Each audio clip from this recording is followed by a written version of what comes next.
mundial, seja pelo nosso Instagram. De novo, eu estou aqui com os nossos colegas do Instituto Paulista de Sexualidade, Rafael Teixeira e Camille Borges, que vão nos auxiliar hoje com a nossa convidada, a Paula, psicóloga. E a gente tem que dar as boas-vindas para ela, porque ela vai falar de um assunto que eu acho difícil. Paula, obrigado por estar aqui.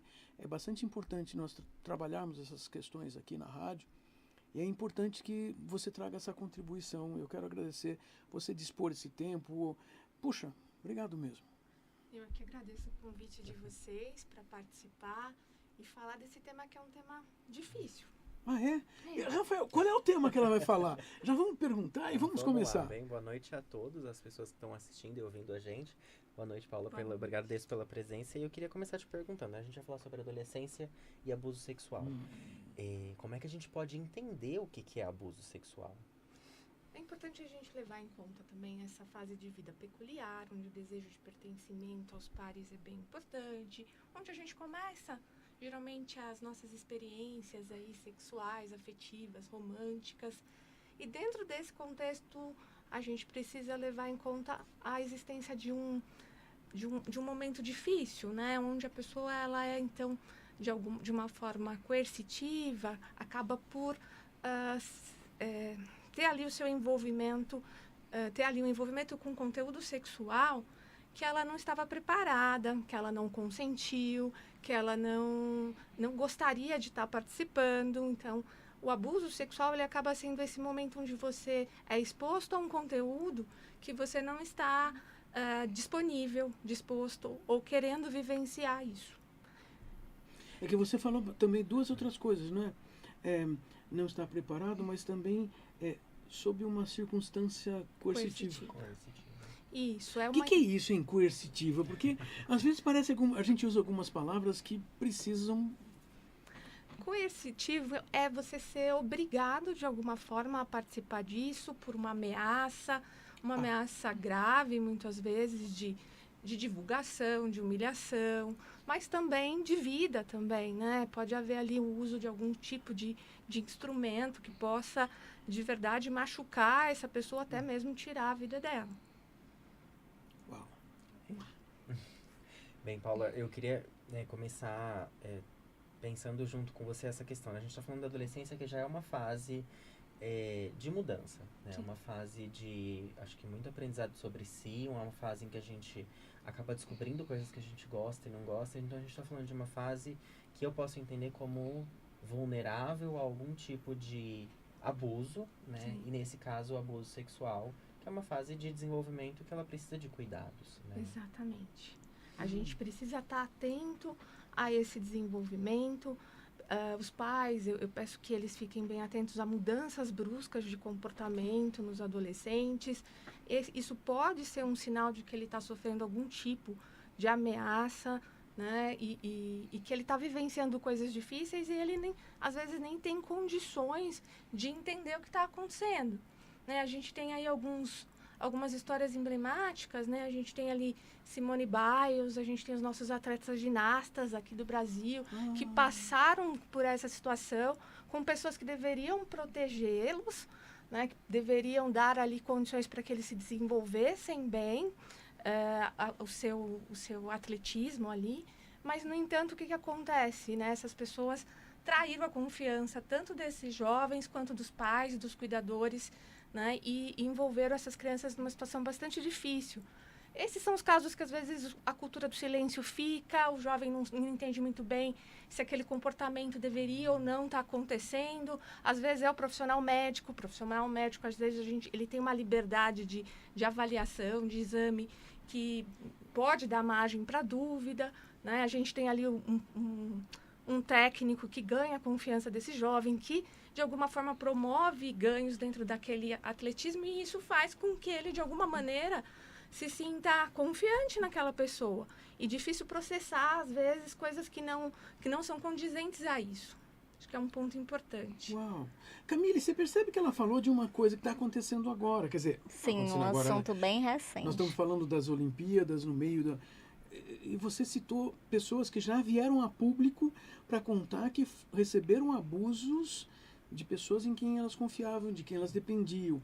técnicos, treinadores, professores. Você está contando que na nossa cultura a gente pode ter uma série de circunstâncias de abuso de adolescentes, mesmo quando aparentemente nem ocorreria. Você falou de médico. Nossa, você está falando de um monte de circunstâncias. Como é que nós podemos conversar com os jovens Isso sobre é o que é consentimento, alertar? Acho que é interessante a gente fazer um papel bem psicoeducativo mesmo, trazendo para eles as reflexões sobre o que é manipulação, o que é coação, né, o que é um toque inadequado, né, o que é o outro, de alguma forma, inferir algum tipo de ameaça. O que você está contando, os pais já deviam ter ensinado para as crianças, não precisava chegar até a adolescência. Isso mesmo. Então a gente já está falando de adolescente que já está numa circunstância onde vai permitir uma invasão, o abuso, quando já devia ter aprendido antes ainda. Esses pais estão atrasados. Eu fico pensando até em pais que não sabem o que é o Que consentimento. não sabe. Pois é, consentimento é uma palavra que não é comum de nós usarmos, né? Passou a ser usada essa palavra há quanto tempo, Rafael? Nos últimos 10 anos? Assim, antes não se falava assim. Então eu fico pensando que às vezes nós usamos algumas palavras, você usa uma outra que eu gostaria da gente esmiuçar. Psicoeducativa, psicoeducação. Porque soa assim, tipo, nossa, o que é isso, né? Parece que é uma coisa que nós aqui da psicologia combinamos entre nós e, olha, agora a gente não deixa ninguém saber. Todo mundo vai ter que acreditar na gente. Mas eu entendo que você quis dizer uma coisa muito específica, que é diferente de educação, é diferente da pedagogia, é diferente da escola. Exatamente. A psicoeducação é um educar, é um dar informação, é um preparar.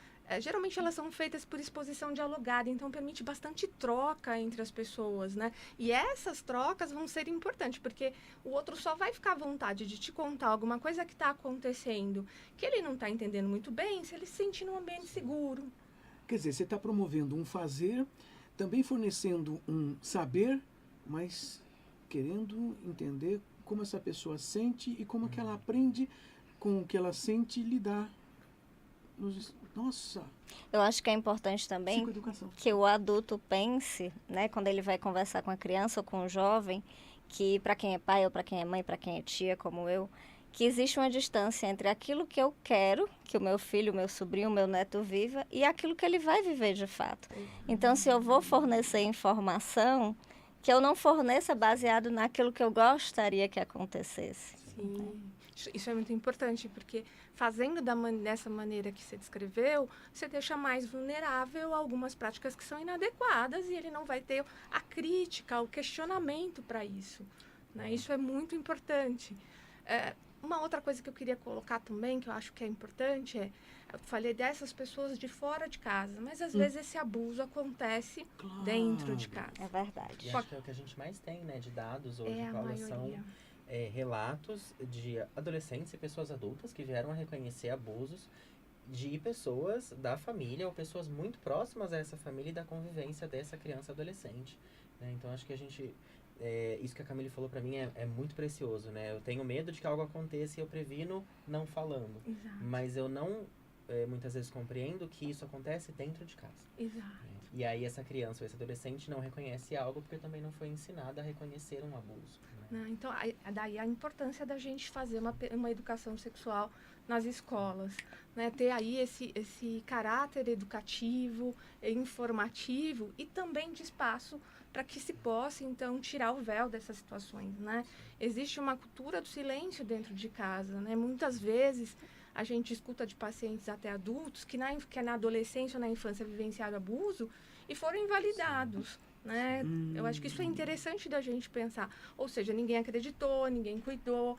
Muitas vezes foi obrigado a conviver com o abusador, com o agressor por anos. Sim. Eu ouvi nas redes sociais, li nas redes sociais esses dias, hoje, que assim, teve uma pessoa conhecida aí que o filho, hoje é filha, e todo mundo falando que ele tinha razão em não reconhecer esta pessoa como sendo filha e que tinha que continuar chamando de filho. Quer dizer, o abuso se faz pelo familiar, mas se faz também por muitos membros da sociedade que não tem, que talvez nem conheçam, nem cheguem perto daquela outra pessoa e estão emitindo opiniões de maneira abusiva e que se a pessoa pega e lê, ela vai sentir o quê? É abuso mesmo, porque ela não está emitindo uma opinião, ela está agredindo. Emitir uma opinião é uma coisa. Uma opinião baseada em conhecimento é uma coisa.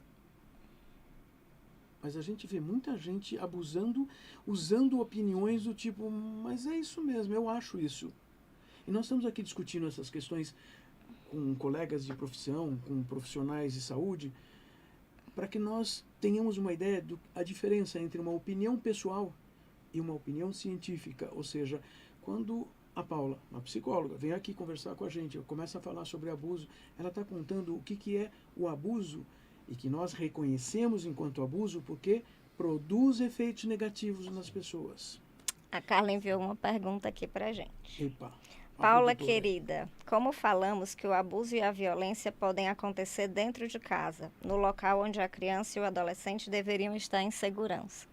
Exatamente, né? Deveriam ser protegidas, ser garantida uma série de direitos dentro de casa, de cuidado, lazer, segurança, educação, mas sim, existe ali muitas vezes uma pessoa que vai se tornar agressora dessa criança ou deste adolescente, que vai desconsiderar desejos, vontades e que vai abusar sexualmente e muitas vezes o abusador ainda manipula essas informações para que ele possa ficar numa situação de controle dessa pessoa, né? E acabe, foi você que fez com que eu fizesse isso, né? Culpabilizando o adolescente, a criança, ou até mesmo punindo. Paula, me vem uma dúvida que é o seguinte. Quando a gente fala de abuso sexual, entende-se um abuso explícito, violento, e a gente não está falando necessariamente disso. Não necessariamente. E aí eu queria que você explicasse pra gente qual que é a diferença entre um abuso e um estupro. Ótimo. O estupro, ele acontece muitas vezes na violência urbana, né, por um desconhecido, que se aproveita ali de uma situação de vulnerabilidade de uma adolescente, e ele aproveita daquela situação e envolve esse adolescente numa prática mais violenta, né? Muitas vezes pode envolver a ameaça de morte, com o uso de arma branca, arma de fogo, né? Geralmente é feito de uma maneira grosseira, violenta. A violência, o abuso sexual em casa, ele em geral é mais manipulativo, né? Ele então coloca de canto o lado da violência, isso também acaba sendo um confundidor importante aí, porque aí é onde o jovem, o adolescente, ele vai ficar se questionando se aquilo deveria ou não deveria acontecer. Daí a importância de ter contato com outras pessoas, né? Então, a gente separa assim, aquilo que acontece na violência urbana, em função aí de uma série de questões socioeconômicas e, entre outras, até questões de saúde também, né, é diferente daquilo que muitas vezes vai acontecer em casa e que vai fazer com que esse jovem se sinta ali mais, digamos assim, mais restrito, né, mais reservado, até porque ele vai conviver com esse agressor, né?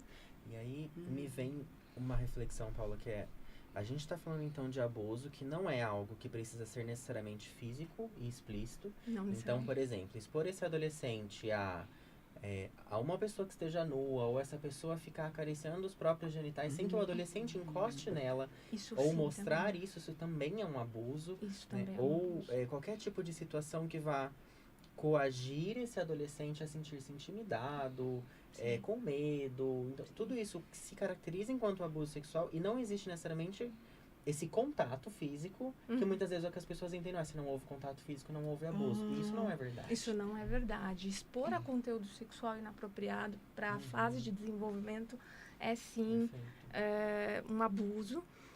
Expor isso, pode ficar se masturbando na frente do adolescente, ou pode ameaçar o adolescente para que ele se masturbe na frente desse agressor. Mensagens, falas também, né? Sim. E ainda fiquei pensando uma coisa, porque esses adultos, inclusive, em especial dentro de casa, ainda podem usar um argumento, se forem perguntados, não, mas eu amo essa criança, esse adolescente. Quer dizer, não interessa se ama, interessa é a ação. A ação e a ação manipuladora, ou seja, não adianta vir com desculpas ou explicações que estão fora do ato de abuso, porque Rafael, você começou a perguntar exatamente assim, existem então outras formas de abuso que não precisa ser um estupro ou um ato sexual com violência, violência explícita física, mas existe a violência de controle verbal, de controle de medo, de controle da outra pessoa, provocando medo. Chantagem, né? Chantagem. Ameaça, chantagem. Caramba! E me vem várias dúvidas só, mas eu queria te perguntar quais são os impactos, né, desse abuso, ou quando uma pessoa identifica o abuso ou não, mas quais são os impactos que isso tem para um adolescente? A gente vai ter uma interferência direta no desenvolvimento desse adolescente, né, que pode evoluir para transtornos mentais como depressão, ansiedade, transtorno do estresse pós-traumático, algumas dificuldades também no campo da sexualidade, do desenvolvimento, da prática, do ganho dessa intimidade que deveria vir num fluxo muito individual, né, e progressivamente passa a ser então algo abrupto, que nele ele não se via em condições de dizer sim ou não, que é o consentimento, né? Eu poder dizer sim, quero participar disso, ou dizer não quero estar envolvido neste contexto. E acho que a gente precisa ficar atento a isso, né? Porque quando a gente trabalha com essas questões na clínica e identifica dificuldades que sejam elas sexuais ou de interação, não raro a gente encontra situações de abuso quando essa pessoa conta a história que ela mesma nunca tinha identificado como abuso. Né? E aí a gente começa a trabalhar essa ideia de que houve um abuso e isso abre uma série de compreensões que muitas vezes são dolorosas. São.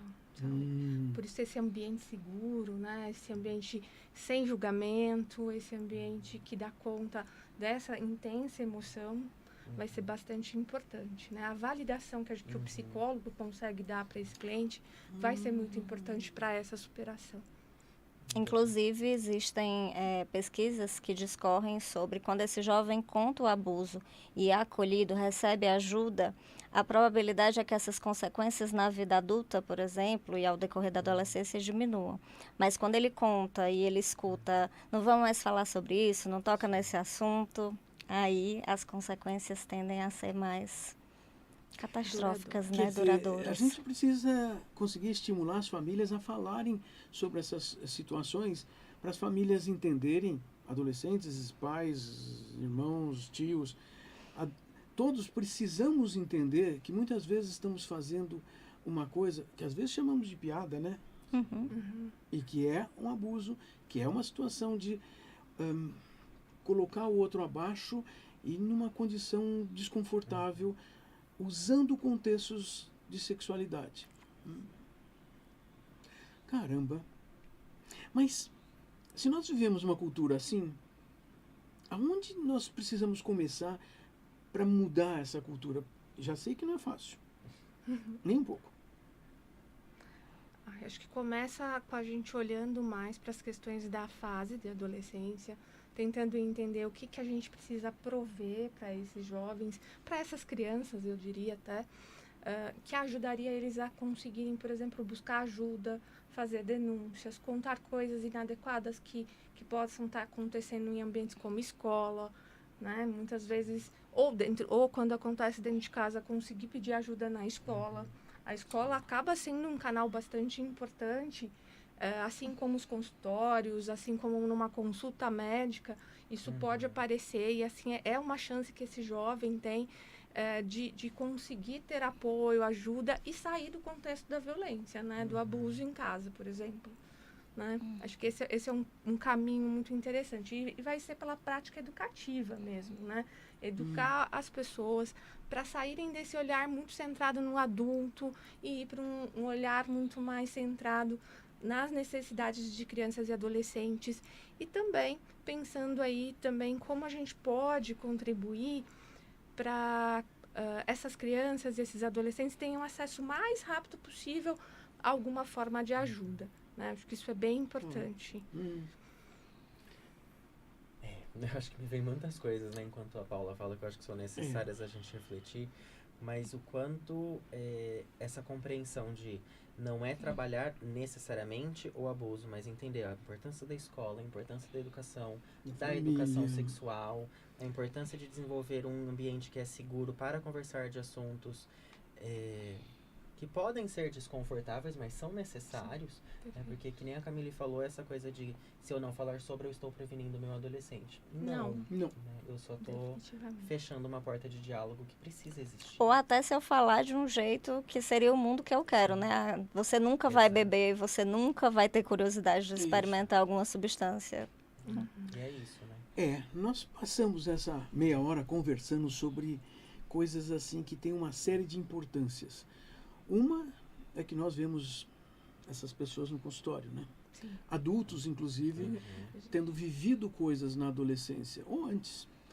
Mas eu quero agradecer, Paula, por você ter se disposto, estar aqui com a gente. Vou pedir para você ficar em alerta para poder vir falar de outros assuntos. Inclusive, se você pensa, olha, eu quero falar disso, venha assim. As portas são abertas.